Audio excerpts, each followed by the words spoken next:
بسم اللہ الرحمن الرحیم. برادران عزیز،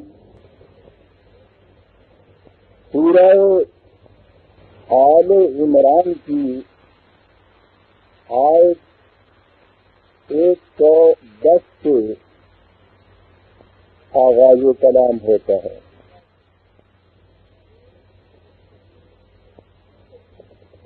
پیچھے سے آپ کو یاد ہوگا بات یوں چلی آ رہی تھی کہ قرآن کریم نے بتایا یہ تھا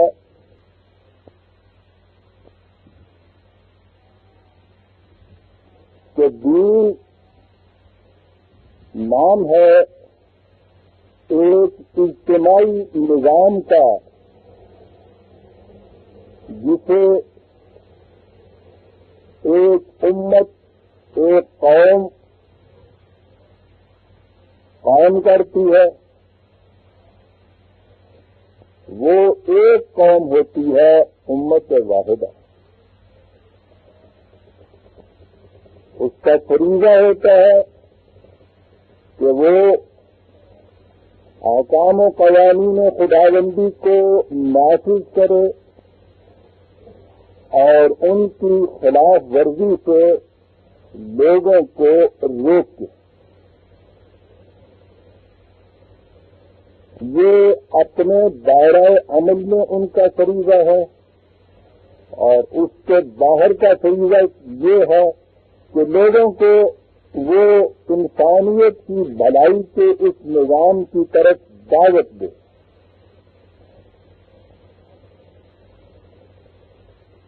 یہ نظام قائم کرنے والی، جیسا میں نے عرض کیا، قرآن نے کہا کہ یہ ایک خیر امت ہے، بہترین قوم جسے انسانیت کی بھلائی کے لیے، نئے انسانی کی نفع بخشیوں کے لیے تیار کیا گیا ہے. اسے کہا یہ کہ یہ نظام اس صورت میں قائم رہے گا کہ تمہارے اندر خود کفر کا انتشار اور اشتراک نہ ہو. اس کی شکل یہ ہوگی کہ تم تمام کے تمام ایک مرکز کے ساتھ وابستہ رہو، اور وہ مرکز تمہارا ہوگا حبل اللہ. یہ ضابطہ قوانین جو خدا کی طرف سے عطا کیا گیا ہے، اور اس کے بعد خاص طور پہ اس کی تاکید کر دی کہ دیکھنا تم نے گروہ بندیوں اور فرقہ بندیوں میں نہ بچ جانا، پھر یہ نظام کام نہیں رہ سکے گا.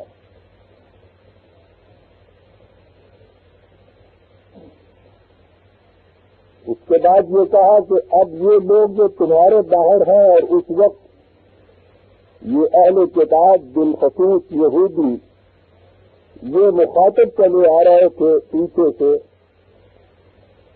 ان کے متعلق کہا کہ ان کو بھی جب تم یہ دعوت دو تو انہیں یہ بات سمجھا دو کہ ان کے ذہن میں یہ چیز راسخ ہے کہ دین ایک قومی اور نسلی چیز ہے. بنی اسرائیل کی نسل کے باہر کا کوئی شخص دین قبول ہی نہیں کر سکتا. یہ بنی اسرائیل کا عقیدہ تھا، یہ دین رسل تھا، نسلی تھا. غیر بنی اسرائیل خدا کا دین قبول نہیں کر سکتا، اور جو خدا کا دین قبول نہ کرے اس کی نجات نہیں ہو سکتی. تو آپ سوچیے پوری انسانیت میں سے ایک نسل الگ کر دی گئی کہ جس کے لیے نجات اور سعادت اجارہ داری ہو گئی، مناپلی ہو گئی ان کی، اور ایسی مناپلی کہ جس میں کوئی دوسرا داخل ہی نہیں ہو سکتا. یعنی نسل کی روح سے جب آپ حد بندی کا امکان کر دیں تو جو اس نسل کے باہر کا ہے اس کے امکان میں ہی نہیں کہ اس نسل کے اندر آ جائے. غیر بنی اسرائیل بن کیسے سکتا ہے؟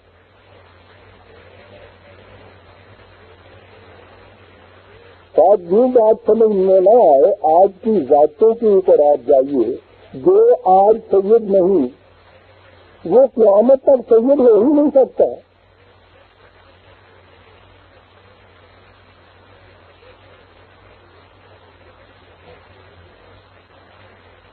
تو اگر یہ چیز مخصوص کر لی جائے، کسی کے نسل کے اندر رکھ دی جائے اس کو، تو اس نسل کے باہر کا انسان جو جینے ہے کرتا رہے، تو اس کے اندر داخل ہی نہیں ہو سکتا۔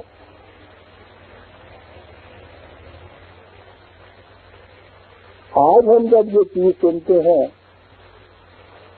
تو کچھ مسکرا سے دیتے ہیں کہ شاید کیسا تصور تھا، لیکن یہ مسکرانے والا جب اپنی نیشن کے متعلق بات کرتا ہے، وہ نیشن کے جسے اس نے پھر ریس یا قومیت کی بنیادوں پر کام کیا ہے، تو غیر نیشن والا اس کے اندر داخل ہی نہیں ہو سکتا۔ یعنی یہاں سارے پیکر بدل رہے ہیں انسانیت میں، روح وہی کار فرما ہے جو پہلے دن سے چلی آ رہی تھی۔ بنی اسرائیل نے اس کو دین کے متعلق کہا، آج کے دنیا مذہب کی طرف سے انڈیفرنٹ ہوتی چلی جا رہی ہے، کچھ زیادہ اہمیت نہیں دے رہی، اس نے مذہب کو چھوڑ کے اپنے لیے ایک نیا مذہب تراشا ہے، اور وہ مذہب ہے نیشنلزم۔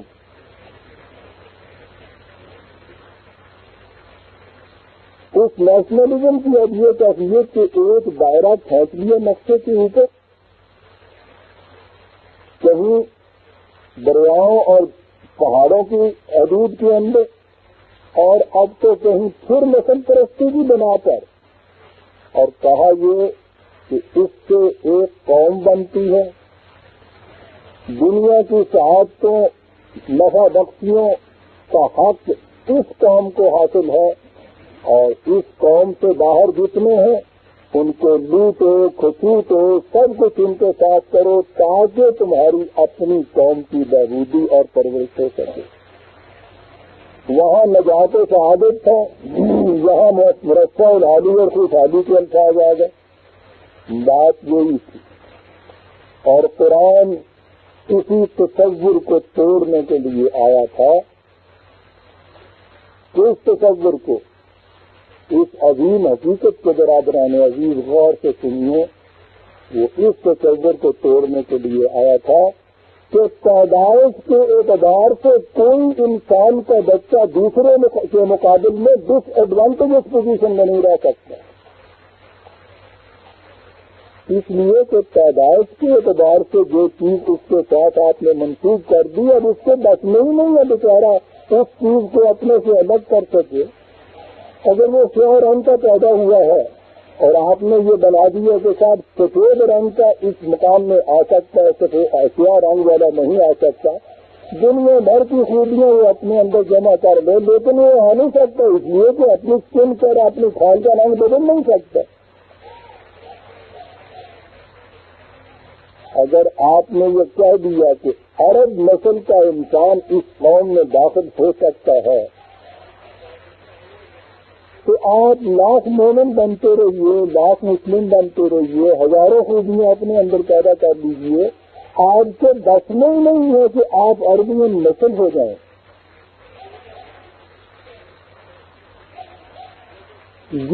وہ گروہ بندیوں کے دائرے تھے کہ جن کو قرآن نے آ کے توڑا اور عالمگیر انسانیت کا تصور دیا، اور کہا یہ کہ کوئی کسی کے گھر میں پیدا ہو جائے، کسی کے راستے میں ہم نے کوئی فاٹک نہیں لگا رکھا کہ یہ اس سے آگے نہیں جا سکتا۔ ہر انسانی بچہ پیدائش کے اعتبار سے محض انسان کا بچہ بنی آدم ہونے کے اعتبار سے یکساں واجب التکریم ہے، اس لیے اس کے لیے راستے کھلے ہیں۔ جو بھی جیتا ہے اس کے اندر داخل ہو جائے۔ یہ تھی وہ بات جس سے اس نے اہل کتاب بالخصوص ان یہودیوں کے متعلق یہ چیز کہی کہ ان کا یہ تصور کہ دین ایک نسل کے اندر محدود رہے گا اور اس نسل کے باہر کا انسان اس کے اندر نہیں آ سکے گا، یہ ایک غلط باطل کا تصور ہے، اسے توڑنا چاہیے۔ اور یہ وہ بنیاد تھی جس کا ان دونوں میں اختلاف شروع ہوا ہے، اسلام کے ماننے والوں میں اور ان کے ماننے والوں میں، یہی دائروں کا اختلاف۔ اسلام ہر دائرے کو توڑ کے عالمگیر انسانیت کی برابری قائم کرنا چاہتا ہے۔ جہاں کوئی دائرے بننے شروع ہوئے وہاں سمجھ لیجیے کہ وہ دین اور اسلام کے منافی چیز آ گئی، وہ ان دائروں کو توڑتا ہے، دائرے دو ہی باقی رہ جاتے ہیں، ایک ایمان کا دائرہ، یعنی یہ کہ تمام انسان پیدائش کی روح سے واجب تکریم اور ہر انسان کو حق حاصل ہے کہ وہ خدا کی اس بادشاہت میں داخل ہو جائے، ایک ان کا دائرہ اور دوسرا ان کا جو اس کے خلاف جو جی میں آیا اور کچھ مانے اسے نہ مانے، دو ہی دائرے باقی رہ جاتے ہیں۔ اس لیے اس نے یہ کہہ دیا کہ جو اس تصور کو نہیں مانتا اب ان کے ساتھ مفاہمت کمپرومائز، اس بنیادی اصول کے اوپر کمپرومائز کوئی نہیں۔ ویسے تو اس نے یہ کہا ہے کہ انسانیت کی بھلائی کے کاموں میں ایک دوسرے کے ساتھ تعاون کرو، کوآپریٹ کرو، کوآپریشن ہر چیز ہے، مفاہمت کا کمپرومائز اور چیز ہے۔ کمپرومائز کے معنی ہے اپنے اصول کو چھوڑ کر دوسروں کے ساتھ مفاہمت کرو۔ میں کہا قتل اس کی ضرورت نہیں ہے۔ یہ جماعت جس سے یہ کہا جا رہا ہے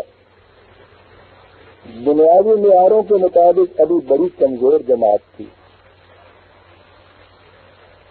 ساز و سامان کی بھی بڑی کمی تھی، خاص طور پر مدینے میں تو ان یہودیوں کا بڑا ہی زور تھا،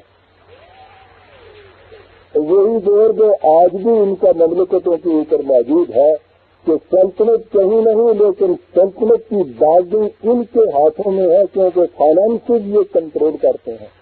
اس قوم میں عجیب چیز یہ کی تھی، آج بھی آپ کو معلوم ہوگا کہ یہ بڑی بڑی سلطنتیں جو آزاد دنیا میں بنتی ہیں اور دوسروں کو آزاد کرنے کی فکر ہے انہیں، وہ خود ان کی اس طرح معقوم ہے کہ ان کے سارے فائنانسز ان کے ہاتھوں میں ہیں۔ اس زمانے میں بھی ان کی یہی کیفیت تھی۔ مدینے کی ساری اقتصادی حالت پوری وہاں کی پوری اکانومی ان کے ہاتھ میں تھی، بڑی طاقتور جماعت تھی اس اعتبار سے، لیکن حق ان چیزوں سے دب کر مفاہمت اور کمپرومائز نہیں کیا کرتا۔ ان کو کہہ دیا کہ یہ ان کو اعلانیہ یہ چیز کہہ دو اور اس چیز کا اعلان کر دو کہ ہم اس معاملے میں کمپرومائز نہیں کر سکتے۔ باقی رہا ان کی طرف سے یہ ڈر تو کہا کہ لن یضروکم الا اذى، تمہیں یہ کوئی نقصان نہیں پہنچا سکیں گے۔ یہ ہو سکتا ہے کہ کہیں آپس میں کچھ جھڑپ ہو جائے، کچھ تھوڑی بہت تکلیف ہو جائے، یہ نہیں ہو سکے گا۔ اور اس کے بعد سرمایہ دار قوم کی ذہنیت کی طرف اشارہ کر دیا کہ یہ ٹھیک ہے کہ یہ جو میدان ہے یہ معاشیات کے میدان، اس میں تو یہ غالب رہتے ہیں اپنی چالوں سے مہرہ بازیوں سے، اس بساط کے اوپر تو شاید کوئی دوسرا نہ جیت سکے، لیکن وَإِن يُقَاتِلُوكُمْ يَوَلُّوكُمُ الْأَدْبَارَ، اگر یہ میدان جنگ میں آئیں گے تو تم دیکھو گے کہ یہ پیٹ بتا کر بھاگ جائیں گے۔ میدان جنگ میں نہیں کھڑے رہ سکتے یہ قوم۔ دولت کو محدود بنا لینے والی، لکشمی کو دیوی بنا لینے والی قوم میدان جنگ میں کبھی کھڑی نہیں ہو سکتی۔ اس کے نزدیک اصول اور حق ان چیزوں سے زیادہ عزیز نہیں ہوا کرتا۔ میدان جنگ میں وہ قوم کھڑی ہو سکتی ہے جس کے نزدیک وہ قائد، وہ مقصد جس کی خاطر میدان جنگ میں آئی ہے جان سے زیادہ عزیز ہو۔ اور یہ جان سے زیادہ چیز ایمان کے بغیر تو پیدا ہو نہیں سکتی. یہ بھاڑے کے تحت یہ مرسینری سولجر یہ یوں دوسروں کے ساتھ الائنس کی ہوئی قومیں کہ تمہارے پیر کی خاطر تمہاری خاطر جان کیوں دے دیں گی دنیا میں؟ جان وہ دے گی کہ وہ جس مقصد کے لیے گئی ہے میدان جنگ میں وہ جان سے زیادہ عزیز ہو. اس لیے یہ کہا کہ یہ قوم میدان جنگ میں آگے چاہیں کھڑی ہو سکتی ہے ٹھہر سکتی ہے. فکر نہ کر تم ملازم کروں اور کوئی مدد دینے والا ان کا نہیں ہوگا. ضرورت والا ہم ذلت عین ماسوقے کی اللہ بحبل من اللہ وحبل من الناس. عجیب چیز قرآن کہہ گیا.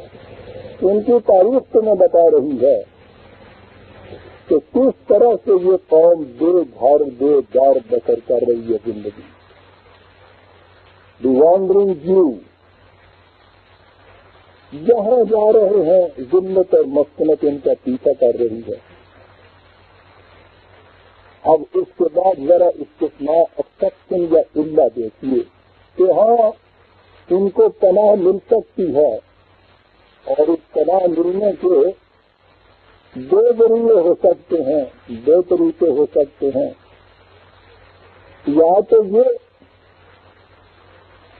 کہ کوئی یہ سمجھ کے کہ یہ بہرحال خدا پرست قوم ہے ان کو اپنے ساتھ میں ڈالے ان کو پناہ دے دے. اس سے پہلے تو شاید یہ بات سمجھ میں نہ آ سکتی ہو کہ محض اتنی سی چیز جو ہے یہ کسی قوم کو پناہ دینے کے لیے کیوں بنیاد قرار دی گئی یہ بھی کیا چیز ہے لیکن آج سمجھ میں آتا ہے. یہ کمیونزم کا خطرہ واقعی انسانیت کے لیے بہت بڑا خطرہ ہے لیکن اس کے مقابل میں یہ ہماری سرمایہ دار قومیں جو ہیں وہ بھی انسانیت کے لیے کم خطرے کا موجب نہیں ہے. لیکن آپس میں جب ان دونوں کا ٹکراؤ ہوتا ہے تو اب انہیں ضرورت پڑتی ہے کہ زیادہ سے زیادہ لوگ ان کے ساتھ ہوں زیادہ سے زیادہ قومیں ان کی حریف بن جائیں. تو پھر یہ کیا آواز دیتے ہیں آؤ خدا کے ماننے والے سارے اکٹھے ہو جائے. یعنی یہ ایک کامن فیکٹر قدر مشترک خدا کے ماننے کو خدا کے نام پر ایک اپیل کی جاتی ہے. حالانکہ ان کی زندگی میں آپ دیکھیے تو خدا کہیں نہیں آتا. سارے معاملات ان کی سیاست کے اپنی مفاد پرستیوں اور مسلط انگیزیوں کے تابع فیصلے ہوتے ہیں. دوسری قوموں سے معاملات بھی وہ اسی سطح کے اوپر کرتے ہیں. خدا درمیان میں نہیں آتا. لیکن جب دوسرے بلاک کا مقابلہ کرنا ہوتا ہے تو وہاں ایک کامن فیکٹر یہ بھی لے لیا جاتا ہے کہ بہرحال خدا کے ماننے والے جو ہیں وہ اس معاملے میں اکٹھے ہوں. قرآن نے کہا ہے کہ یہ قوم یہ یہود کی قوم ان کو کہیں پناہ نہیں ملے گی. ایسا ہو سکتا ہے کہ کبھی اس قسم کی تائی آگے پڑ جائے تو پھر محض خدا پرست یا خدا کے ماننے والی قوم کی حیثیت سے تو ان کو پناہ دے دے یا ان کو اپنا حلیف بنا دے وہ حبل من الناس. یا جس طرح سے قومیں ایک دوسرے کے ساتھ کچھ معاہدے کر لیتی ہیں کبھی کبھی اس طریقے سے ان کو پناہ مل جائے. لیکن یہ بہرحال دوسروں کی پناہ کے سہارے پہ جیتے رہیں گے دنیا میں جب جیتے رہیں گے. میں یہاں ایک چیز واضح کر دوں جو اکثر کہا جاتا ہے کہ قرآن کریم نے جو یہ بنی اسرائیل کے متعلق کہا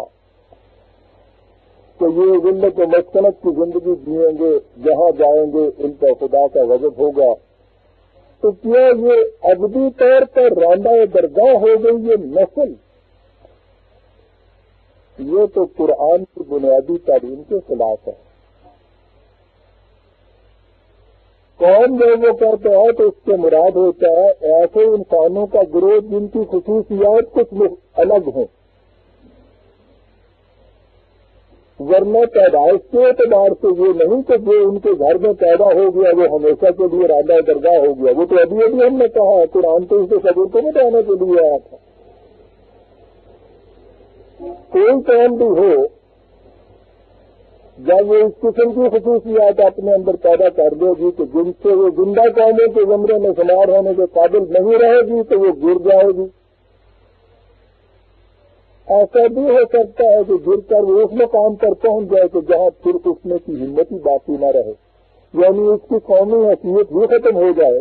لیکن اگر ایسی حیثیت نہیں، ایسے مقام پہ وہ نہیں ابھی پہنچی، اس میں زندگی کی رمق اور حرارت موجود ہے، تو محض ان کے بچوں کا اس قوم کے اندر پیدا ہونا یہ اس سے مستلزم نہیں ہو جاتا کہ وہ زمین و خار رہیں دنیا کے اندر. اگر وہ نسل ان خراب خصوصیات کو چھوڑ دیتی ہے، اچھی خصوصیات حاصل کر دیتی ہے،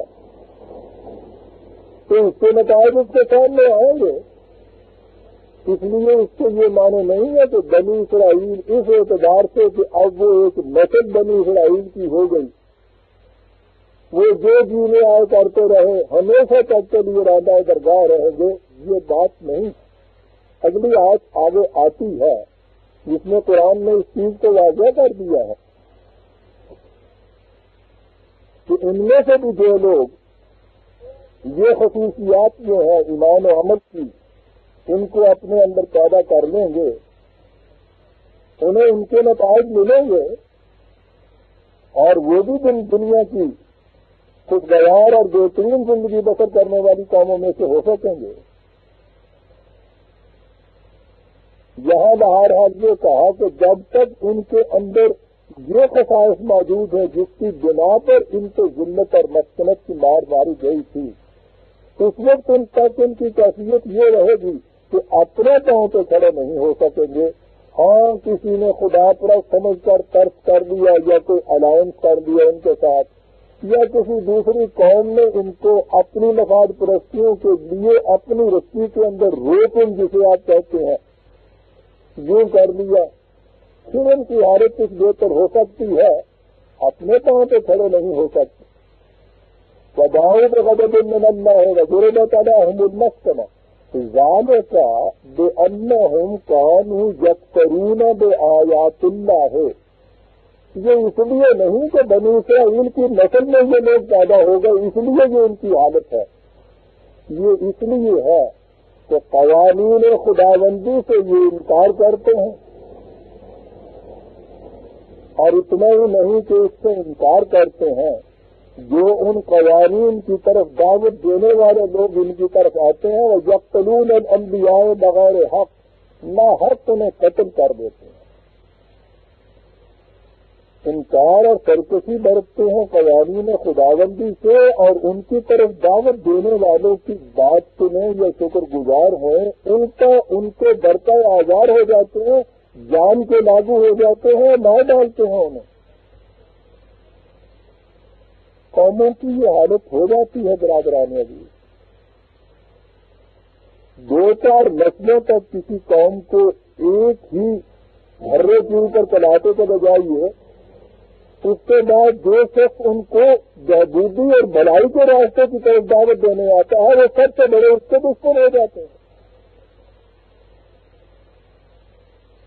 نبی اکرم صلی اللہ علیہ وسلم جو دعوت دے رہے تھے اہل کتاب کو اور قریش کو اور باقی دنیا کو، وہ کیا دعوت تھی؟ کیا وہ انسانیت کو ہلاک کرنے والی دعوت تھی؟ کیا وہ ان لوگوں کو تباہ کرنے والی دعوت تھی؟ وہ تو پوری کی پوری انسانیت کو حیات نو عطا کرنے کی دعوت تھی. وہ ان اقوام کے صرف و مدد کی دعوت تھی. قرآن خود ان سے کہتا ہے کہ اس قرآن کے اندر ذکر تمہارے ہی صرف عظمت کی باتیں ہم نے درج کی ہوئی ہیں، لیکن جو انہیں صرف عظمت کی طرف دعوت دیتا ہے وہ اس کی جان کے لاگو ہو جاتے ہیں، اسی کو بربے آزار ہو جاتے ہیں. سکول سے بھاگنے والے بچے کا سب سے بڑا دشمن وہ ہوتا ہے جو اسے اسکول کی طرف لے جائے.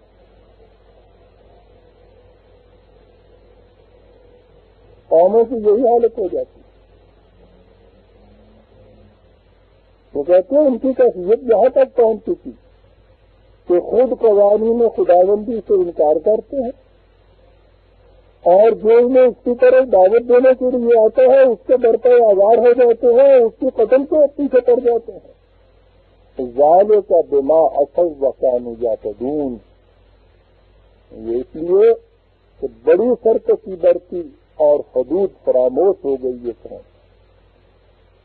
یہ کیفیت جب کسی قوم کی ہو جائے, خود قوانین خداوندی کے مطابق چلے نہیں, اس کی طرف دعوت دینے والے کے سارے اس کے دشمن ہو جائیں, اس قوم کی یہ کیفیت ہو جاتی ہے کہ ذلت و مسکنت کی مار ماری جاتی ہے, خدا کا غضب اس کے اوپر سوار ہو جاتا ہے, اور وہ قوم ہے جو دنیا میں جسے کہیں پھر پناہ نہیں ملتی. اب آگے ایک آیت آتی ہے جسے اچھی طرح سمجھ لینے کی ضرورت ہے, اور جس میں ایک غلط فہمی سے دین کی پوری بنیادیں دوسرے خطوط کے اوپر چلی جاتی ہیں. یہ بات اس سے پہلے بہت دفعہ آ چکی ہے, لیکن میں خود دوہرا دوں گا اس کو. آیت ہے لیسوا سواء من اہل الکتاب امۃ قائمۃ یتلون آیات اللہ آناء اللیل وهم یسجدون یؤمنون باللہ والیوم الآخر ویأمرون بالمعروف وینہون عن المنکر ویسارعون فی الخیرات وأولئک من الصالحین.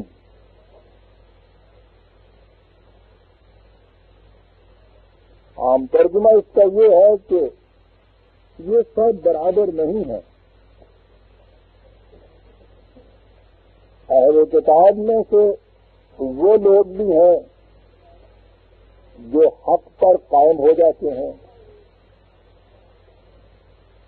قوانین خداوندی کو اپنے پیش نظر رکھتے ہیں, ان کی تلاوت کرتے ہیں, ان کو سمجھتے سوچتے ہیں, راتوں کی تنہائیوں میں ان کے غور و فکر کرتے ہیں, اور پھر ان قوانین کے سامنے سر تسلیم اپنا خم کرتے ہیں.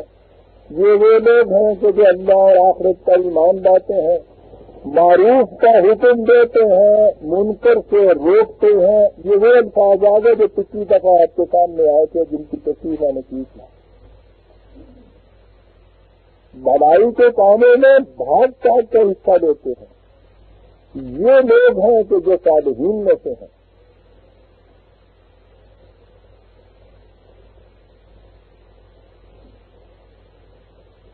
یہ اور اس قسم کی کچھ اور آیات قرآن کریم کی ہیں جن سے یہ تصور پیدا کیا جاتا ہے, اور اس سے پہلے تو بات بصیرتوں کی بنا کر بڑے زور شور سے یہ پیدا کیا گیا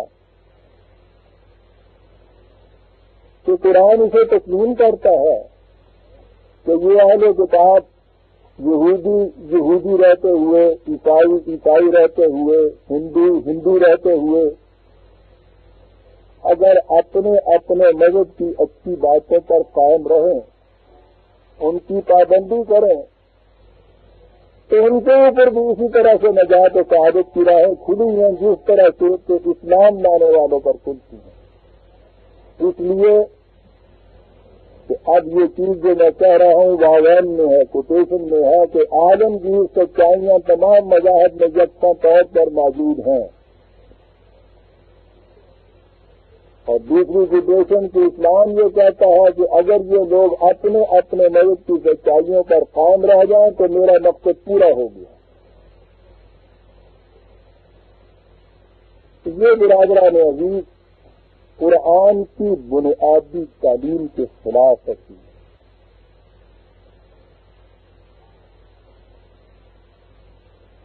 نظر بظاہر یہ چیز بڑی خوشآئند نظر آتی ہے کہ ہاں صاحب یہ تمام مذاہب بالآخر خدا ہی کی طرف سے تو تھے. یہ تو آپ مانتے ہیں کہ ہر قوم میں پیغمبر آئے, ہر قوم میں خدا کی طرف سے تعلیم آئی.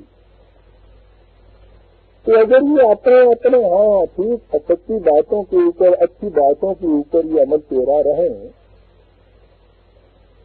تو ٹھیک ہے. اور پھر آگے بڑھ کے یہ چیز کے ساتھ یہ تو کچھ بڑی معاف فرمائیے کہ تنگ نظری سی ہے نا. آپ یہ کہیں کہ نہیں صاحب اگر اسلام قبول کریں جب تو نجات و سعادت کی راہ کھلے, اور اگر اسلام قبول نہ کریں تو سارے کے سارے پھر جہنم میں چلے جائیں. دیکھو ان الفاظ میں نظر یوں آتا ہے کہ بات تو کچھ ٹھیک ٹھیک کہہ رہے ہیں. یہ تصور تھا جو آپ کے ہاں برہم سماج کی شکل میں یہاں پیدا ہوا. انہوں نے یہ کہا کہ یہ روز روز کے جھگڑے مٹانے کے لیے شکل یہ ہے کہ تمام مذہب کی کتابوں میں سے اچھی اچھی باتوں کو چن لیا جائے, یعنی باقیوں کو چھوڑ دیے. قرآن کریم میں سے بھی اچھی اچھی باتوں کو چن لیا جائے, معاذ اللہ جیسے اس میں باقی باتوں سے بری گرا جاتی, اور ان کو چن کے ایک کوڈ بنا لیا جائے, ایک ضابطہ بنا لیا جائے, اور لوگ اپنے اپنے طریق پر خدا کی پرستش بھکتی یا تربیت کرے. اور اچھی باتیں یہ کہ صاحب جھوٹ نہ بولو, چوری نہ کرو, کسی دوسرے کو ستاؤ نہیں, تو یہ کر لیا جائے تو بس ٹھیک ہے. ہر کیسا بھلا نظر آتا ہے یہ تصور. یہ تھا برہم سماج جسے آپ کہتے ہیں.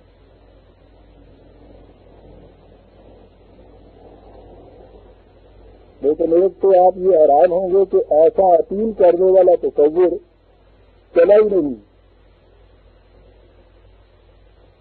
اور جب جوڑوں پہ بھی تھا تو ایک یوں چھوٹا سا شخص بنا تھا, اور اس کے بعد وہ بھی قریب ختم ہی ہو گیا. لیکن یہی تصور بدقسمتی سے ہمارے ہاں بھی پھیلایا گیا پاکستان کی تاریخ کے زمانے میں. اور یہ کہتے ہوئے واقعی ندامت ہوتی ہے تو پھیلایا گیا خود مسلمانوں کے علماء کی طرف سے, جن میں مولانا ابوالکلام آزاد مرحوم سب سے تیز تھے.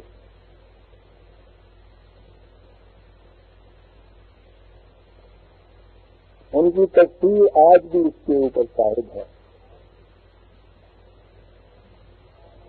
ذرا غور سے اس کو سنیے کہ یہ بات کیا ہے.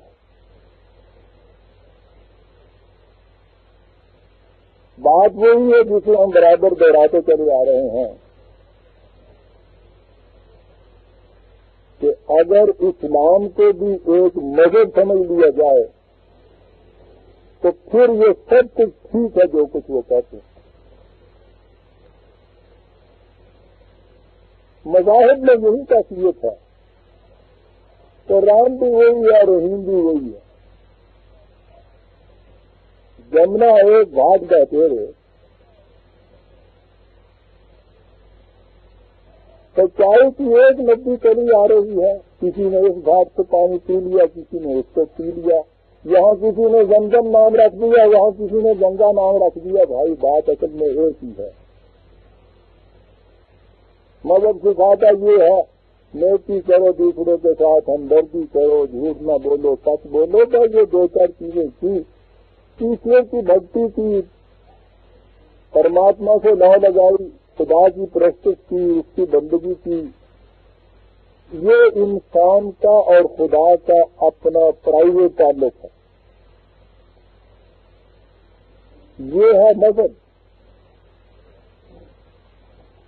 مذہب کے تصور میں یہ بات واقعی چل سکتی ہے اور بڑی خوش آئند ہے. تو جھگڑا کس بات کا ہے؟ خدا کے ساتھ بندے کا تعلق کسی نے مندر میں جا کے جوڑ دیا, کسی نے گرجا میں جا کے جوڑ دیا, کسی نے مسجد میں جا کے جوڑ دیا, کسی نے اپنے کمرے کے اندر بیٹھ کے جوڑ دیا. باقی رہا یہ کہ دوسروں سے بھلائی کرو,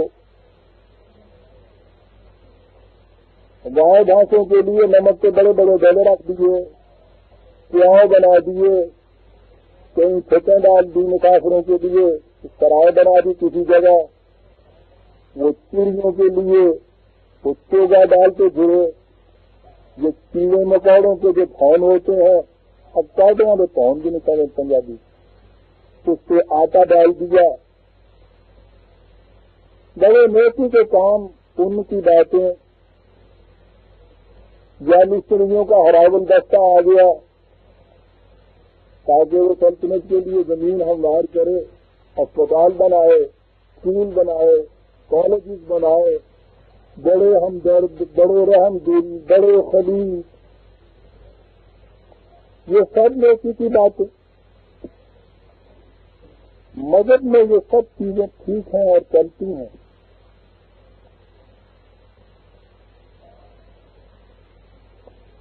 لیکن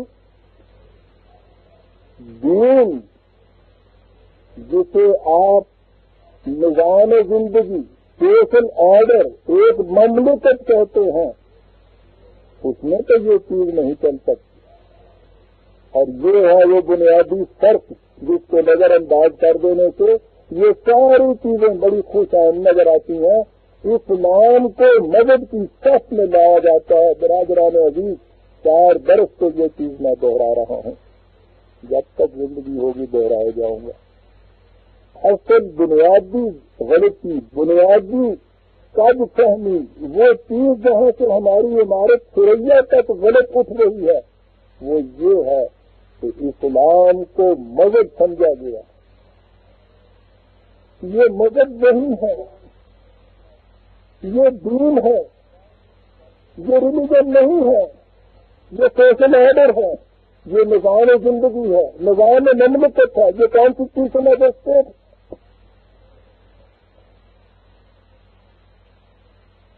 اس فرق کو سامنے لائیے اور پھر دیکھیے دونوں باتیں کیسے نمایاں ہو جاتی ہیں۔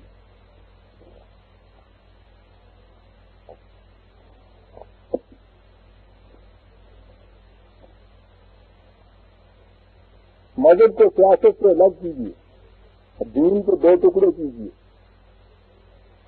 ایک کا نام مذہب رکھ لیجیے، یہ جس کو آپ اللہ کی باتیں کہتے ہیں، خدا کی باتیں، رام رحیم کی باتیں کہتے ہیں۔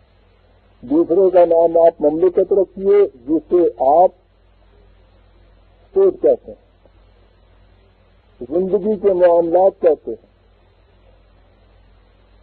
دنیا میں جب یہ 2 چیزیں الگ ہوں تو مذہب کا دائرہ الگ رہ جاتا ہے اور باقی امور عادتیں ہیں خالصتاً دنیاوی رہ جاتے ہیں۔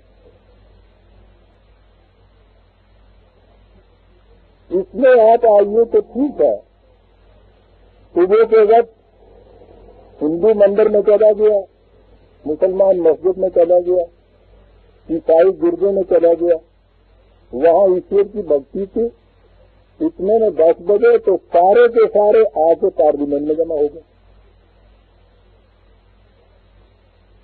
یہاں انہوں نے پارلیمنٹ کے اندر مملکت کے جتنے امور تھے وہ سیکولر حیثیت سے، اب دیکھیے جہاں بات آئی یہ ہے سیکولرزم، وہ سیکولر حیثیت سے پارلیمنٹ کے اندر بیٹھ کر سب نے اکٹھے ان امور کو سر انجام دیا۔ یہاں آپ آگے دیکھیے تو یہاں جو اندر پارٹیاں بنتی ہیں نا، یہاں مسلمان، ہندو، عیسائی، سکھ، یہ سارے ایک گروپ بن سکتے ہیں۔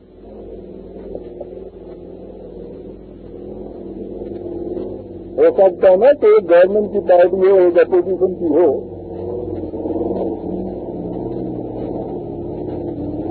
یہی پارلیمنٹ کا جلسہ شام کو ختم ہوا سیشن، اور شام کو پھر بھکتی کا وقت ہوا، ہندو مندر میں، مسلمان مسجد میں، اگر شام کی سروس ہے تو کرسچن اپنے گرجا میں پھر وہاں چلے جائے۔ یہ مذہب، وہ دنیاوی امور، وہ مملکت۔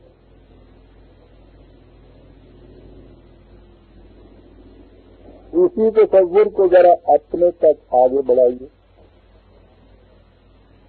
پارلیمنٹ کا جلسہ یہ مجلس قانون ساز جو آپ کی بن گئی، یہ پہلے بھی بنتی تھی، اس کا اجلاس شروع ہوا، سب اس کے اندر ایک ہاؤس کے اندر جمع ہے.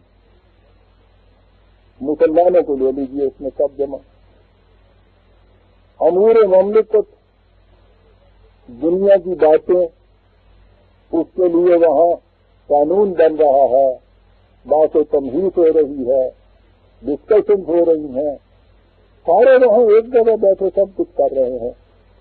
اتنے میں ظہر کی نماز کی اذان ہوئی کہ یہ اپنی مسجد میں چلا گیا، اہل حدیث اپنی مسجد میں چلا گیا، ہم کی دیوبندی اپنے ہاں چلے گئے، ہم کی بریلوی اپنے ہاں چلے گئے. وہاں یہ کچھ انہوں نے مذہب کیا. وہاں جب ختم ہوئی پھر اسی ایک ہاؤس کے اندر آ کے جمع ہو گئے. آپ دیکھ رہے ہیں کس طرح سے زندگی دو حصوں میں بٹ رہی ہے.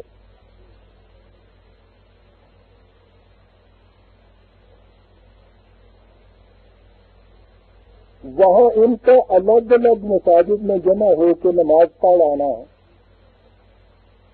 اس کام پہ جو اس پارلیمنٹ کے ہاؤس کے اندر جو کر رہے ہیں کچھ اثر انداز نہیں ہو رہا، اس لیے کہ وہ خدا اور بندے کا پرائیویٹ تعلق ہے. یہ امور مملکت ہیں.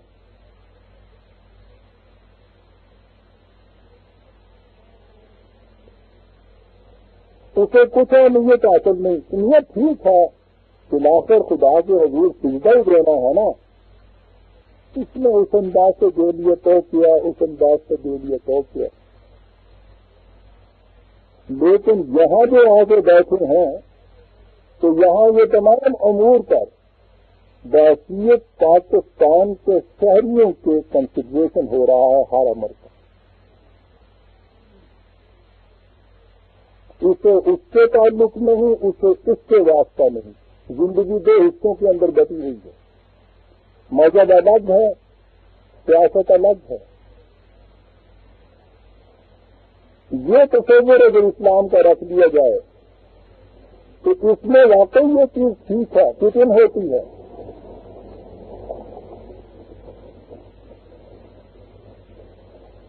تو سر اسی مجلس سے اٹھ کے اگر ہندو مندر میں چلا گیا، عیسائی گرجے میں چلا گیا، مسلمان مسجد میں چلا گیا، جیسے مسلمانوں میں سے کیا اپنے ہاں چلا گیا، سنی اپنے ہاں چلا گیا، تو کچھ فرق نہیں پڑتا. اسی طرح سے وہ اگر اپنے اپنے ہاں جا کے بھکتی کر لیتے ہیں تو اس سے فرق کیا پڑتا ہے؟ کیوں جگڑتے ہیں ان معاملات کے اوپر؟ بڑا ٹھیک تصور ہے. لیکن برادران عزیز، جب ان دونوں کو آپ الگ نہ کریں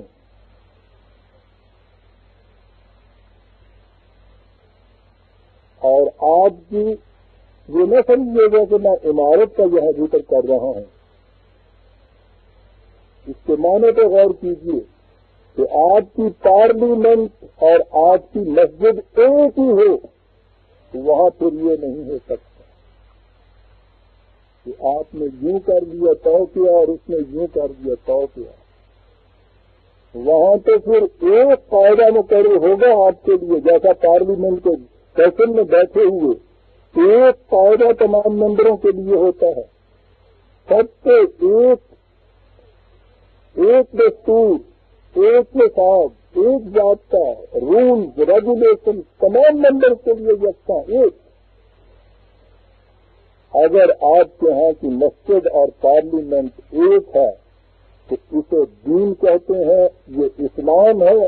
اور اس میں پھر اس کی گنجائش نہیں کہ شاید کسی نے اپنے طور پہ بھکتی کر لی تو کیا، کسی نے اپنے طور پہ پرستش کر لی تو کیا. یہاں بھکتی اور پرستش کا تصور نہیں.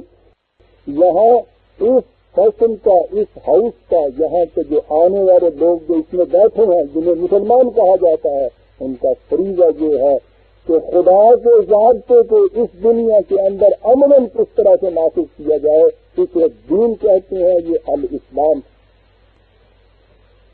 کیا اس کے اندر کوئی دوسرا شخص جو اس ضابطۂ قانون کو صحیح تسلیم نہیں کرتا اس کے اندر شامل ہو سکتا ہے؟ میں پوچھتا ہوں کیا آپ کی پارلیمنٹ کے اندر ہندوستان کا ایک شہری کبھی آ کے آپ کی قانون سازی کے کام میں حصہ لے سکتا ہے؟ اس کو تو وزٹر کی حیثیت سے بھی اندر آنا ہوگا تو آپ کے یہاں سے کہیں پرمیشن لینی ہوگی، اجازت دینی ہوگی، الگ گیلری میں بٹھائیں گے آپ اسے۔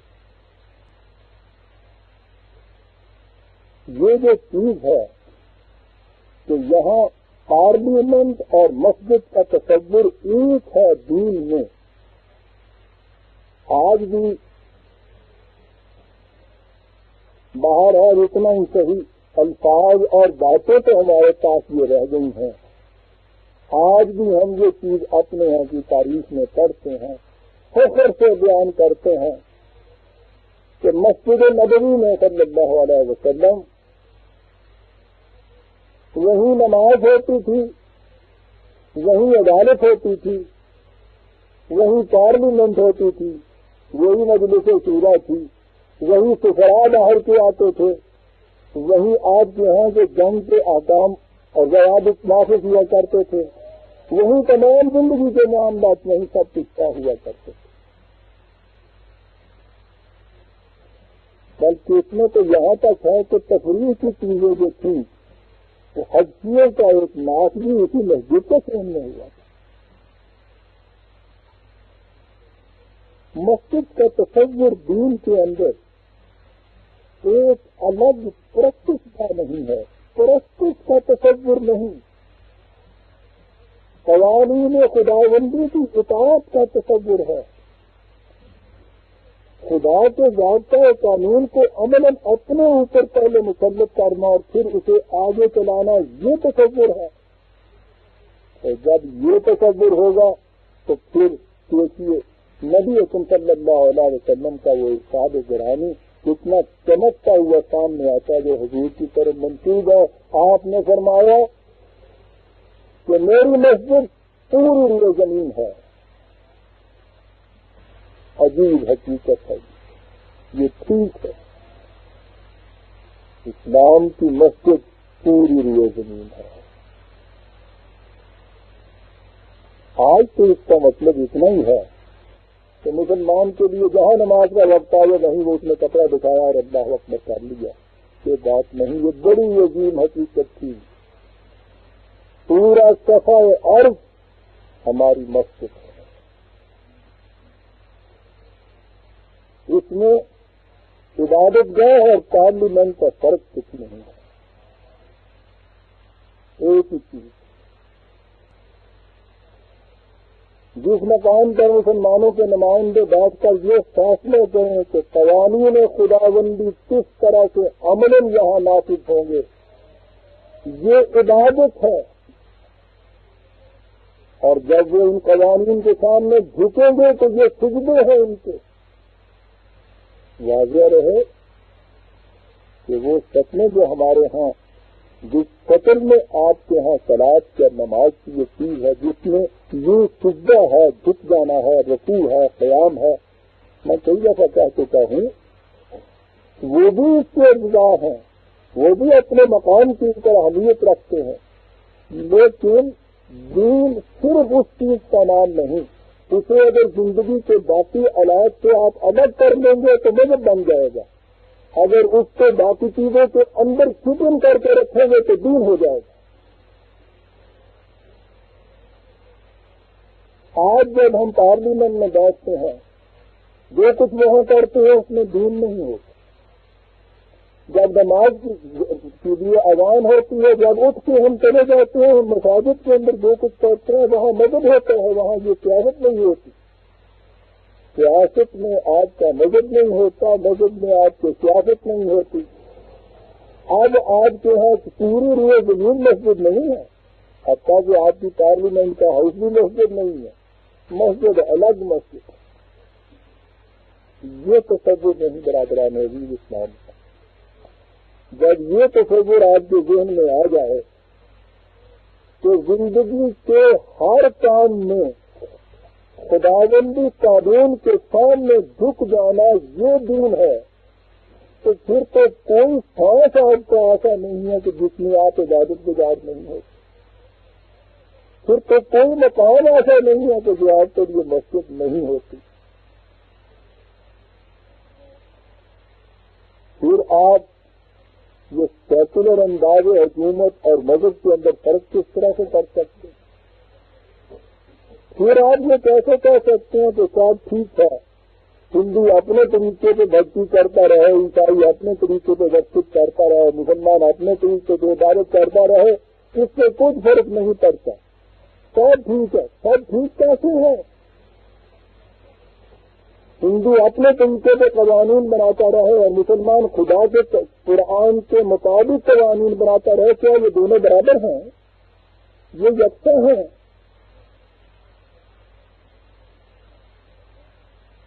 انسانوں کے بنائے ہوئے قوانین کو مٹانے کے لیے تو قرآن آیا تھا.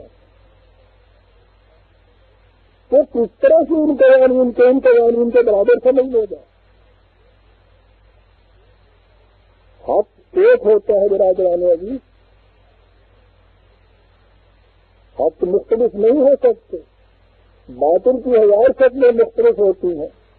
حق ایک ہوتا ہے، وحدہ لا شریک ہوتا ہے.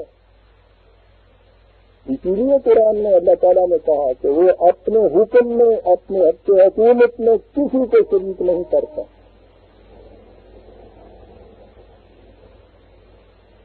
جب دین کا اور عبادت کا تصور بھی آ جائے تو پھر یہ بات سمجھ میں آتی ہے کہ جو قوانین آپ کے ہاں کی ایک اسلامی مملکت جو صحیح معنی میں اسلامی ہوگی، جو قوانین وہ مرتب کرے گی، وہ اور وہ قوانین جو دنیا کی سیکولر گورنمنٹیں اپنے اپنے انداز میں مرتب کریں گی، دونوں یکساں نہیں ہو سکتے. اس لیے یہ کہنا غلط ہو جائے گا کہ ہندو اپنے طریقے سے کچھ بھکتی کرتا رہے، یہ یہودی اپنے طریقے سے، عیسائی اپنے طریقے سے یہ کچھ کرتے رہے تو اسلام کہتا ہے میرا مطلب پورا ہو گیا. اس کا مقصد پورا کیا ہو گیا؟ یہ تو غلط ہو گیا. اب یہ چیز کہنا کہ صاحب یہ تو بڑی تنگ نظری کی ہے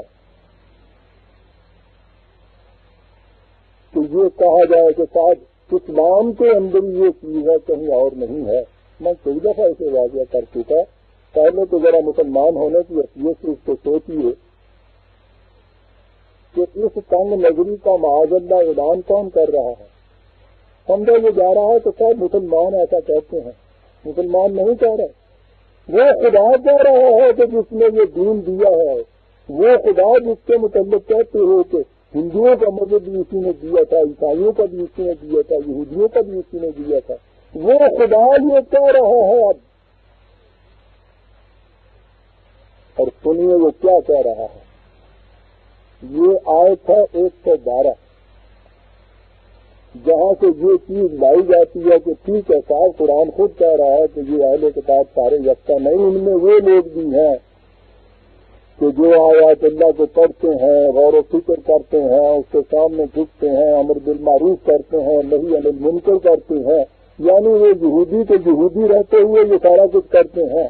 اور اس لیے قرآن کہتا ہے کہ ٹھیک ہے یہ صالحین میں سے ہیں، یہ سارے کام وہی ہیں جن مومنین کو کہا گیا ہے. یہاں سے یہ دیا جاتا ہے نا تصور. میں نے دوسری بات یہ بتائی ہوئی ہے آپ کو کہ قرآن کریم کی کسی ایک آیت کو الگ کر کے نہیں پڑھنا چاہیے. قرآن نے خود یہ کہا ہے کہ ہم تصریف آیات سے بات کو واضح کرتے ہیں، لوٹا کے مختلف مقامات کے اوپر ایک بات کو لاتے ہیں. ایک چیز جہاں قرآن نے کہی ہے یہ دیکھیے کہ باقی مقامات میں قرآن نے کیا کچھ اس کے متعلق کہا ہے. جب سب چیزیں اکٹھی کریں گے پھر قرآن کی تعریف سامنے آئے گی. یہ اسی سورہ کی 112 آیت ہے اور اسی سورہ کی 198 آیت ذرا سامنے رکھیے. یہاں جو کہا ہے نا کہ اہل کتاب میں سے وہ بھی ہیں کہ جو سارا کچھ کرتے ہیں، اور ذہن میں ہمارے یہ آ گیا کہ وہ یہودی رہتے ہوئے بے شک قرآن پہ نہ ایمان لائے، رسول اللہ پہ نہ ایمان لائے صلی اللہ علیہ وسلم، تو پھر بھی وہ ویسے ہی ہو جائیں گے جیسے کہ ایمان لانے والا ہے. دیکھیے قرآن کیا کہتا ہے کہ جن کا ذکر وہاں ہم نے کیا ہے وہ کون ہے؟ وَإِنَّ مِنْ أَهْلِ الْكِتَابِ لَمَن يُؤْمِنُ بِاللَّهِ، یہ وہ لوگ ہیں اہل کتاب میں سے، یاد رکھو کہ جو اللہ پر ایمان لاتے ہیں، وَمَا أُنزِلَ إِلَيْكُمْ، اور جو تمہاری طرف نازل کیا ہے اس پر ایمان لائے، تو جب یہ کیفیت ان کی ہوگی؟ بات بالکل صاف ہے۔ قرآن کہنا یہ چاہتا ہے کہ ان کا بنی اسرائیل کے گھرانے میں پیدا ہو جانا نسل کی بنیادوں پر ان کے راستے میں کھڑا نہیں ہو جاتا کہ اب یہ اس دائرے میں آ ہی نہ سکیں، ان کو فلاح و سعادت نصیب ہی نہ ہو سکے، جو چیزیں اسلام کی جو خوشگواریاں، جو اچھے نتائج جس کی وجہ سے ملتے ہیں، یہ اس سے محروم ہو جائیں، تو کہتے یہ نہیں ہے۔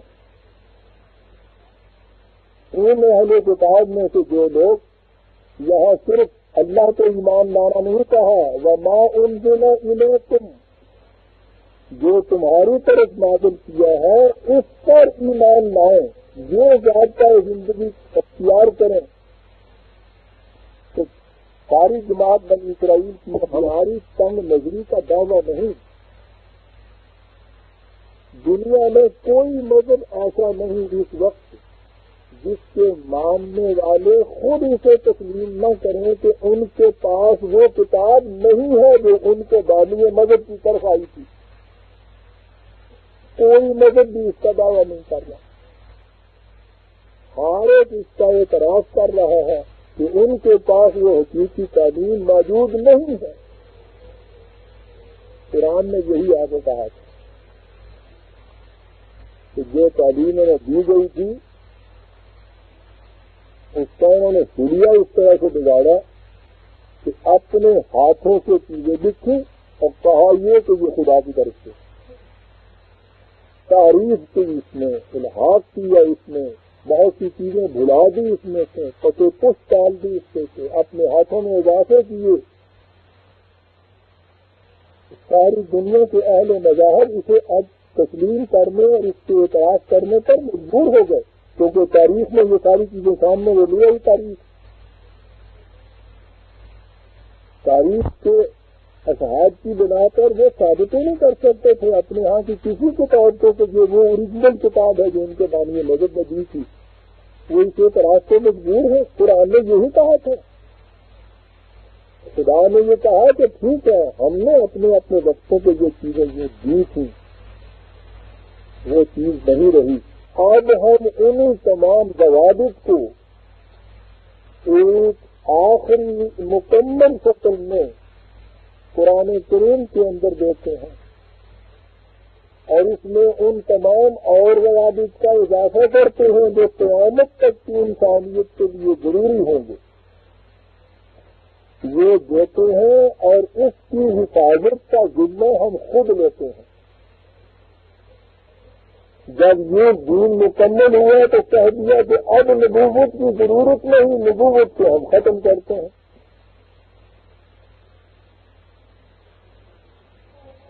تو سوچیے کہ جو شخص قرآن کی ان چیزوں پر ایمان رکھتا ہے یعنی مسلمان، وہ اس کے بعد یہ تسلیم کرے گا کہ شاید اپنی باقی مذاہب کے پاس واقعی اپنی سچی تعلیم موجود ہے، وہ اسے مانتے رہیں، ہم اسے مانتے رہیں، بس بالکل یکساں ہے۔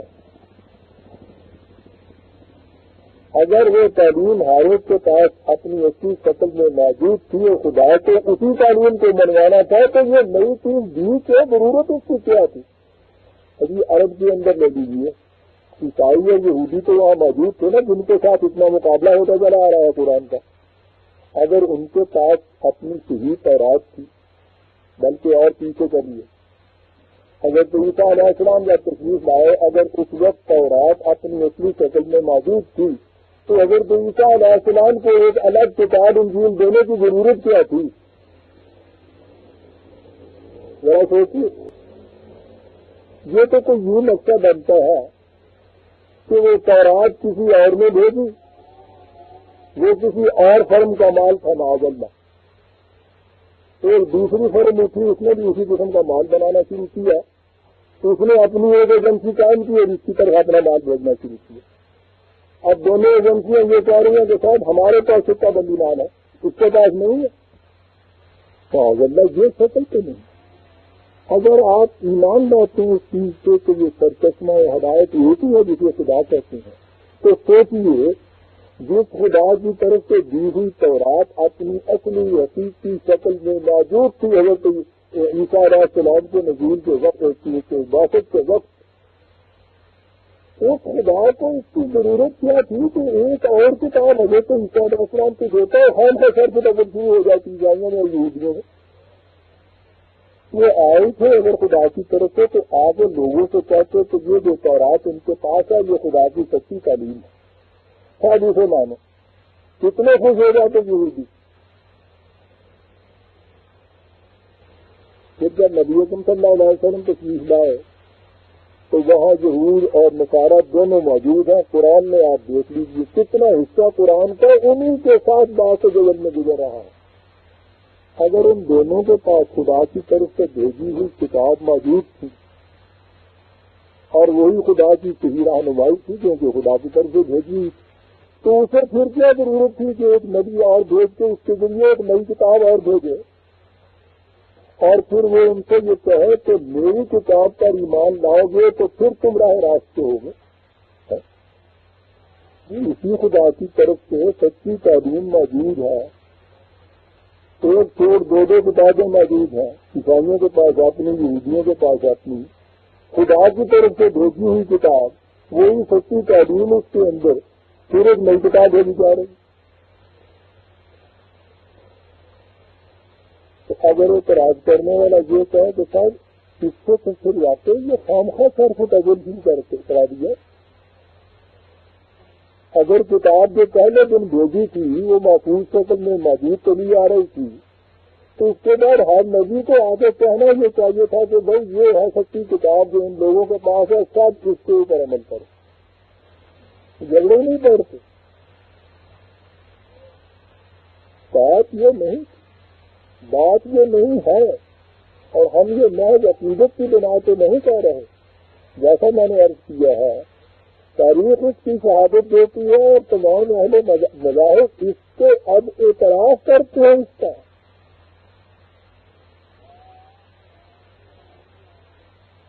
کہ خدا کی بھیجی ہوئی صحیح تعلیم دنیا میں کسی کے پاس اپنی اصلی شکل میں محفوظ نہیں تھی، آج بھی نہیں ہے۔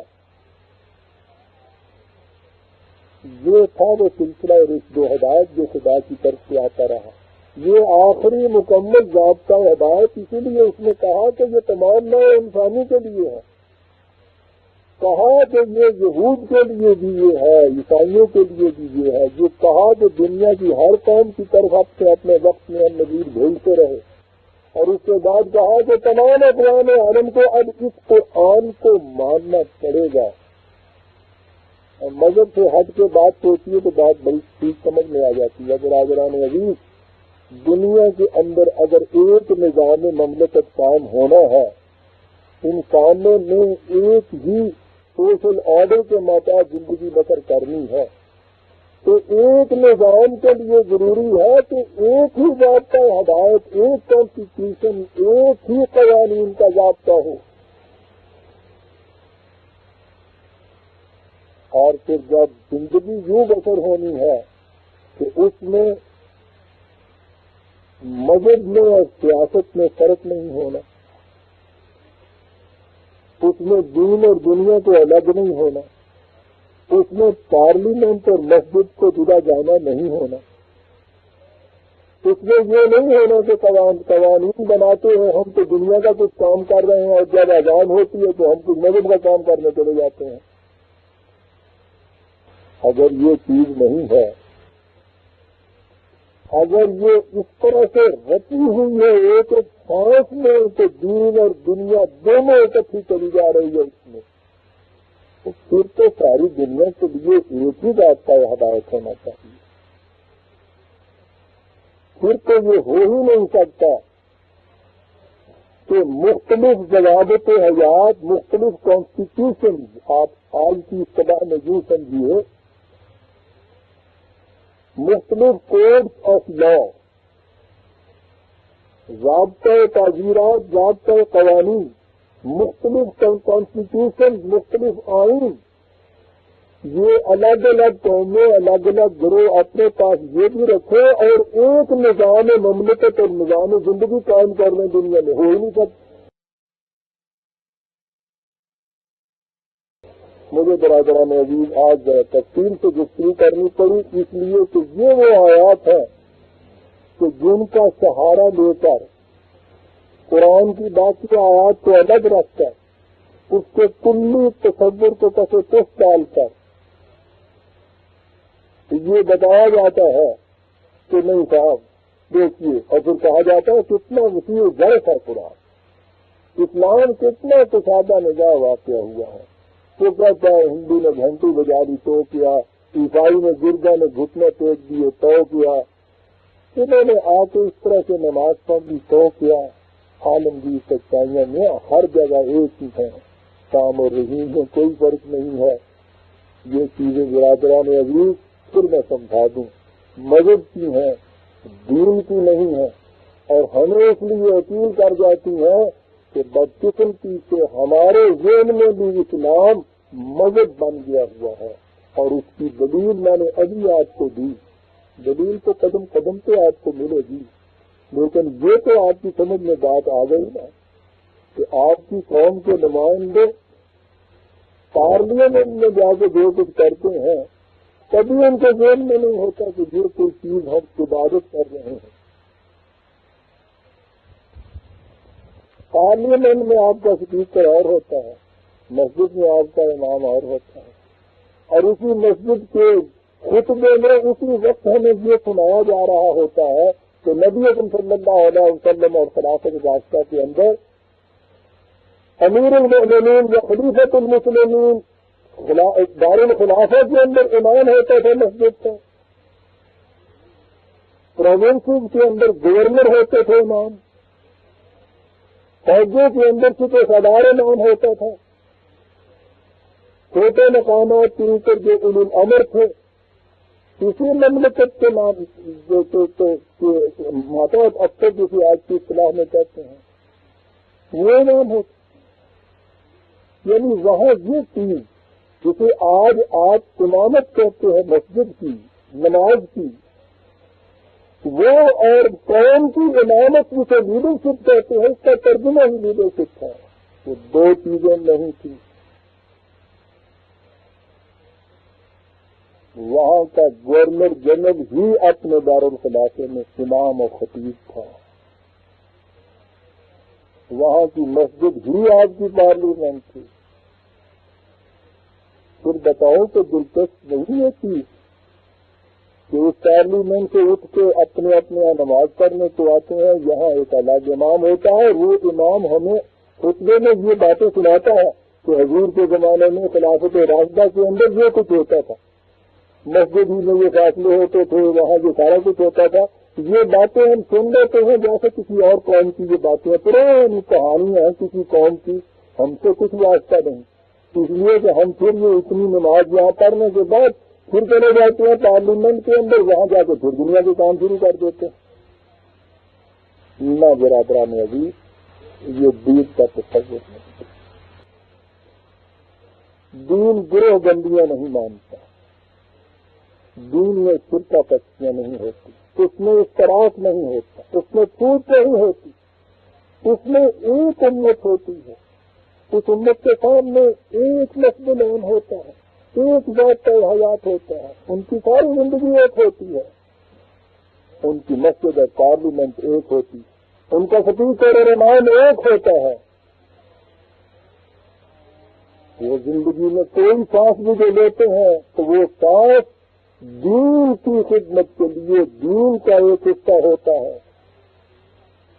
وَلَا تَمُوتُنَّ إِلَّا وَأَنْتُم مُّسْلِمُونَ، ساری زندگی مرتے دم تک تم نے مسلمان رہنا، مسلم رہنا، یہ قرآن کہتا ہے۔ ساری زندگی کی ہر شعبے میں مسلم کیسے رہتا ہے انسان؟ زندگی کے ہر شعبے میں یہ دیکھے کہ مجھے خدا کے احکام کے سامنے جھکنا ہے، لیکن جب یہ دو چیزیں الگ ہو جاتی ہیں، مذہب بھی دین نہیں رہتا، سیاست بھی دین نہیں رہتا، بلکہ سیاست کے متعلق اس بات کہیں گے کہ جدا ہے دین سیاست سے تو رہ جاتی ہے چنگیزی۔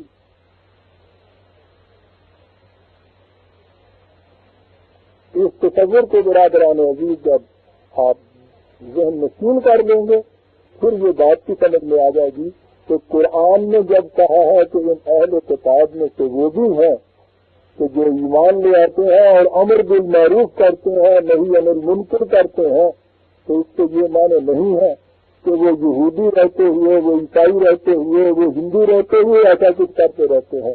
اس سے معنی یہ ہے کہ مانزل الیکم پر وہ ایمان لاتے ہیں، قرآن پر ایمان لاتے ہیں، اس دین کو اپنی زندگی کا محض ضابطہ سمجھتے ہیں، پھر اس امت کا ایک جز بننے کے بعد جو کچھ یہ باقی امت کرتی ہے وہی کچھ وہ کرتے ہیں۔ پھر ان میں یہ تفریق نہیں رہتی کہ یہ بنی اسرائیل کے گھرانے میں پیدا ہوا تھا، اس لیے یہ اس دین کو قبول کرنے کے بعد بھی شودر کا شودر ہی رہے گا، وہاں یہ فرق نہیں ہوتا۔ تیری درگاہ میں پہنچے تو سبھی ایک ہوئے۔ یہ ہیں وہ چیزیں جو قرآن ان آیات مبارکہ میں کہنا چاہتا ہے۔ وما يفعلوا من خير فلن يكفروا، یہ جو ان کا تصور اس وقت تھا کہ بنی اسرائیل کے باہر جو کچھ بھی کوئی کتنا ہی بنائے گا کہ انہیں کام کرے خدا کے یہاں مقبول نہیں ہوتا، تب تک یہ بات نہیں ہے۔ وہ شودر کے گھر میں پیدا ہو، وہ برہمن کے گھر میں پیدا ہو، بنی اسرائیل کی نسل سے کیوں نہ ہو، کہیں کا رہنے والا کیوں نہ ہو، جب اس ضابطے کو ضابطہ حیات اس نے تسلیم کر لیے، جو کام بھی نو انسانی کی منفعت کے لیے اس نے کیا اس کے مطابق خدا کے ہاں قابل قبول ہو گیا۔ واللہ علیم بالمتقین، وہ تو صرف یہ دیکھتا ہے کہ ضابطہ خدا بندی کس نگہداشت بیان کرتا ہے، یہ نہیں دیکھتا کس کے گھر میں پیدا ہو گیا۔ ان کے برعکس ان الذین کفروا لن تغنی عنہم اموالہم ولا اولادہم من اللہ شیئا واولئک اصحاب النار ہم فیہا خالدون۔ جو اس تصور حیات، اس ضابطہ زندگی سے انکار کرتا ہے تو پھر کتنا ہی مال و دولت کیوں نہ اس کے پاس ہو، کتنا ہی جتھا اس کا کیوں نہ بڑا ہو جائے، خدا کے مقابلے میں کبھی کفایت نہیں یہ کر سکتا، یہ قابل قبول کا نہیں ہے۔ یہ وہ ہیں کہ جن کی صحیح و عمل کی کھیتیاں جھلس کر رہ جائیں گی، یہ وہ ہیں کہ جن پر فلاح اور سعادت کے دروازے کبھی نہیں کھل سکیں گے۔ یہ خرچ بھی کریں گے اپنے غلط نظام کو آگے بڑھانے کے لیے تو مثل ما ينفقون في هذه الحياة الدنيا كمثل ريح فيها سر أصابت حرث قوم ظلموا أنفسهم فأهلكت وما ظلمهم الله ولكن أنفسهم يظلمون۔ غلط تصور حیات رکھ کر غلط نظام زندگی قائم کرنے کے لیے مفاد عاجلہ یا پیش کا افادہ مفاد کو حاصل کرنے کے لیے کتنا ہی کچھ کیوں نہ خرچ کر دیا جائے۔ کہتے اس کی مثال تو یہ سمجھیے کھیتی اگ رہی ہو اور سخت سرد ہوا چلے، پالا پڑنا جسے کہتے ہیں، اس سے ساری کھیتی تباہ ہو کر رہ جاتی۔ کہتے ہیں یہ حالت کس ٹائم کی ہوتی ہے؟ دونوں استعمال ہوتے ہیں اور دونوں بڑے گہرا مطلب رکھتے ہیں۔ ظلم انفسا، ایک تو وہ کہ جنہوں نے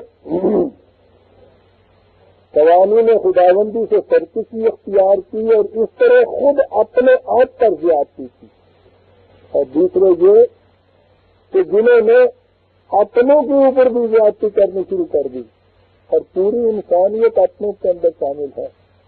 ظلم میں ایک ایسی چیز ہے برادران، آپ قرآن کریم میں آپ دیکھیں گے بار بار اس کو سنگین ترین جرم جسے آپ کہتے ہیں ظلم کو قرآن نے کہا ہے۔ یہ بڑا ہی وسیع معنی لفظ ہے، بنیادی طور پر تو کسی کے حق میں کوئی کمی کرنا یہ ظلم کہلاتا ہے۔ اللہ کی باندھی ہوئی حدوں سے تھام جانا، اس کی سرکشی کرنا یا اس سے آگے بڑھ جانا ظلم کہلاتا ہے۔ ذہنی طور پر ہر قسم کی توہم پرستیاں، جہالت، تاریکیاں ظلم کہلاتا ہے۔ اور یہ تمام وہ عقائد و اعمال ہیں جن سے انسان کی اپنی ذات کمزور ہوتی ہے، یہ ظلم کہلاتا ہے۔ اور قرآن کہتا ہے کہ یہ نہ سمجھو کہ خدا ان کے اوپر کچھ زیادتی اور ظلم کرتا ہے، ولیکن انفسہم یظلمون، یہ لوگ خود اپنے آپ پر زیادتی کرتے ہیں۔ قوموں کی تاریخ آپ کے سامنے ہے برادران عزیز۔ جس قوم میں بھی ظلم اور زیادتی اور ناانصافی کی، خواہ اس قوم کے اندر بالا دست طبقے نے زیر دست طبقے کے خلاف کیا، خواہ اس پوری قوم نے کسی دوسری قوم کے خلاف کیا، قرآن کا یہ ارشاد ہے کہ یاد رکھو ظلم کرنے والوں کی کھیتی پنپ نہیں سکتی۔ یہ ٹھیک ہے کہ ہم تھوڑے سے اسپیس کے اندر اگر دیکھیں، تھوڑے سے وقت میں اگر دیکھیں تو نظر ایسا آتا ہے کہ زیادتیاں کرنے والے، ظلم کرنے والے پنپتے ہیں، بڑی دولت اکٹھی ہو جاتی ہے، کوٹھیاں بن جاتی ہیں، بڑی خوشحالیوں کی زندگی بسر ہوتی ہے، اس سے ہم دھوکہ کھا جاتے ہیں۔ تو ساتھ دیکھیے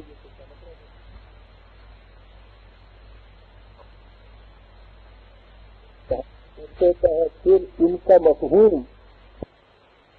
ہے وہ اس کی الا کرا دی جاتی ہے۔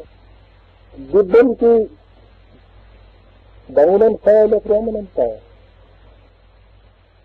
Decline and fall of Roman empire, اس قسم کی کتابیں آپ دیکھیے، historian history of the world آپ دیکھیے،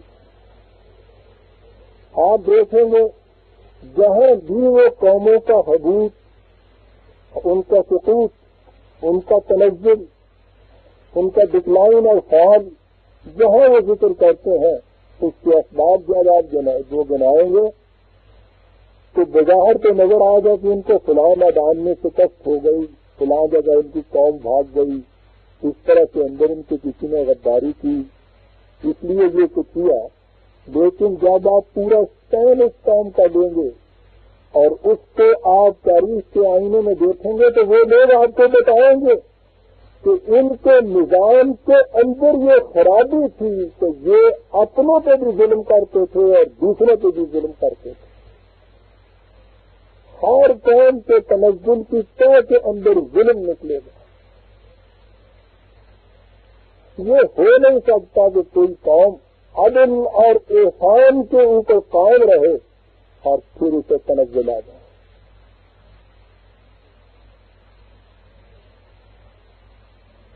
یہ قوانین خداوندی اسی طرح سے اٹل ہے برادران، جس طرح سے کہ فزیکل ورلڈ میں کبھی دنیا کے اندر اس کے قوانین اٹل ہے، جس طرح سے یہ قانون اٹل ہے کہ آگ جلے اس سے پانی رکھے اور پانی گرم ہوتا ہے، ہو نہیں سکتا کہ وہ گرم نہ ہو۔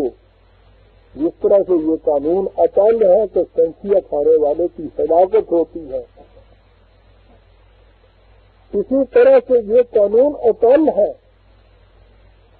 کہ جو قوم ظلم پر اتر آتی ہے وہ ہلاک ہو جاتی۔ قرآن میں ظلموا انفسہم فاہلکتھم، ہلاکت کا لفظ آتا ہے قرآن میں۔ قوموں کی تاریخ اس پر شاہد ہے کہ جب بھی انہوں نے عدل اور احسان کے دامن کو چھوڑا، ظلم کی روش اختیار کی، پھر سن لیجیے، خواہ وہ اپنے دائرے کے اندر مختلف طبقات پر ظلم کرنے والے ہیں، خواہ وہ اپنے دائرے سے ظاہر دوسرے انسانوں کے اوپر ناانصافی کرنے والے ہیں. جب بھی کسی قوم نے کسی کے حقوق میں کمی کی، یہ ٹھیک ہے کہ وہ اسی وقت نہیں مر جاتا، وہ قوم اسی دن تباہ نہیں ہو جاتی. اسے سلیٹ پوائزننگ کہتے ہیں.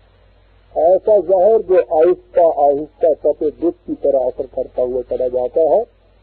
وہ جو پیچھے سے ان کے اچھے کاموں کا دھکا لگا ہوا ہوتا ہے قوم کو، اس دیر کو بھی تو وہ گاڑی بغیر انجن کے بھی کچھ دیر تک چلتی رہتی ہے.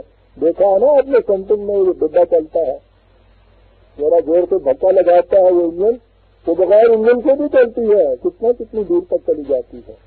یہ قومیں جو اس کے بعد چلتی رہتی ہیں وہ پچھلے اعمال کے دھکے سے چلتی رہتی ہیں. لیکن اب آگے سے کھینچنے والا کوئی ضابطہ ان کے پاس نہیں ہوتا، ظلم لے ڈوبتا ہے. قرآن نے کہا یہ خدا کا اٹل قانون ہے اور تم خدا کے قانون میں کبھی تبدیلی نہیں پاؤ گے. اس لیے اس نے یہ کہا کہ جب یہ قومیں اس طرح سے تباہ ہوتی ہیں تو اس کے بعد یہ نہ سمجھو کہ خدا نے ان پر کوئی زیادتی کی. اور ہمارے ہاں تو ہر سانس تو یہی چیز برادران چلی جاتی. جہاں کہیں آپ دیکھتے ہیں کوئی حادثہ ہو جاتا ہے، بری حالت ہوئی، تباہی ہوئی، ایک بیوہ کا بچہ مر گیا، رو رہی ہے، پیٹ رہی ہے، جو آ رہتا ہے ایسا اچھا بھی اللہ کی مرضی کیا کیا جاتا ہے، خدا کو منظوری آتا تھا کیا کیا جاتا ہے. یعنی سب تسلیم کر رہے ہیں کہ بڑی زیادتی ہوئی، بڑا ظلم ہوا، اندھیر مچ گیا، اور جو ہے آگے کہتا ہے کہ خدا کو یہ منظور تھا. یعنی خدا کو معاذ اللہ یہ منظور تھا. کبھی کسی کی شادی میں کوئی آگے نہیں کہتا کہ صاحب اللہ کو منظور تھا، آج باجے بجے ہیں تمہارے یہاں، بڑی خوشی ہوئی ہے. جہاں کوئی ماتم کی، جہاں کوئی پریشانی کی، تکلیف کی بات ہو، جو آیا ہے وہ آگے کہتا ہے خدا کو یہی منظور تھا. اندازہ لگائیے ان کو خدا کی، ان کو اس کو خوشی، سادمانی، سادابی، خاندانی، یہ تو اس کو منظور ہی نہیں. معاذ اللہ معاذ اللہ معاذ اللہ. ہر ایک کی بپتا، ہر ایک کی تکلیف، ہر ایک کی مصیبت، رونا پیٹنا بیان کرنا جو آتا ہے. اچھا بہن خاموش ہو، اللہ کی مرضی ہے تو کیا کیا جائے.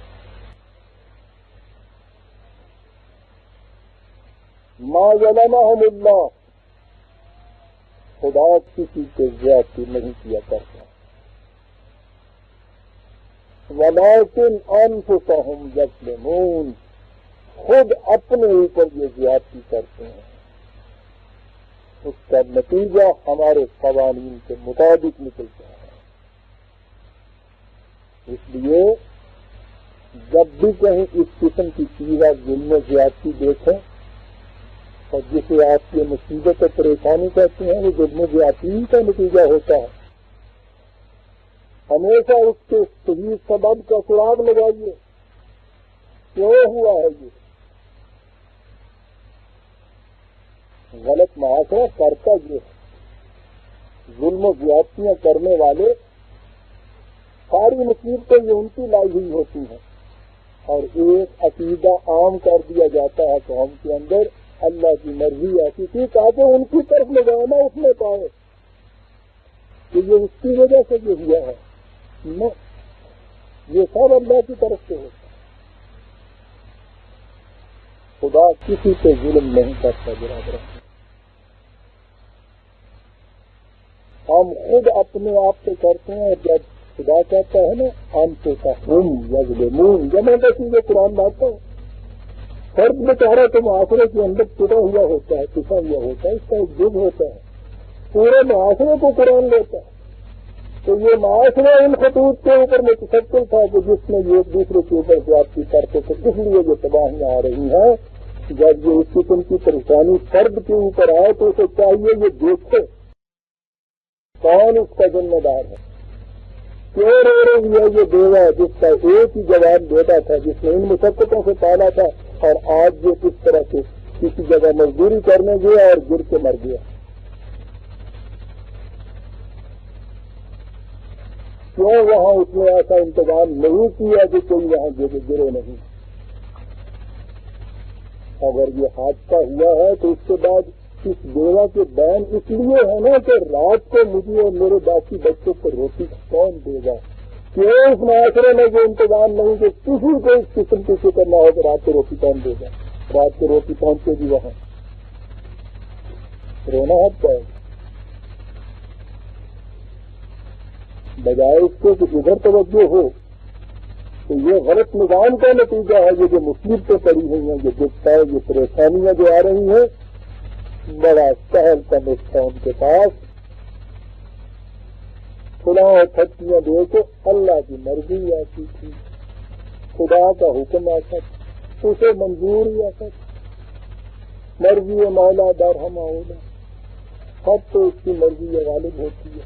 نہ رو وہ بہن، ارے وہ روئے کس طرح سے نہیں بہن، تم تو یہ کہو کہ چل دو گی.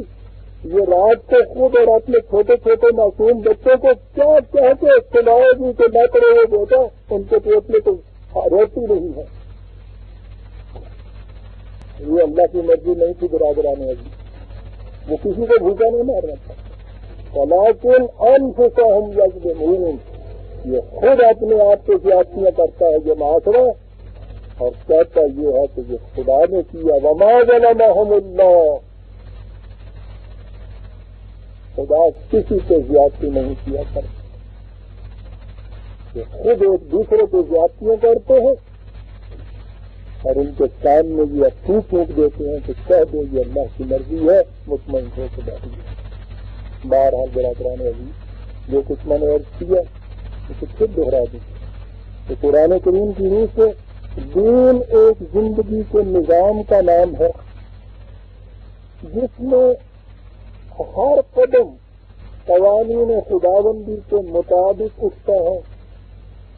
خدا کے احکام کی اطاعت زندگی کے ہر سانس میں ہوتی ہے، زندگی کے ہر گوشے میں ہوتی ہے.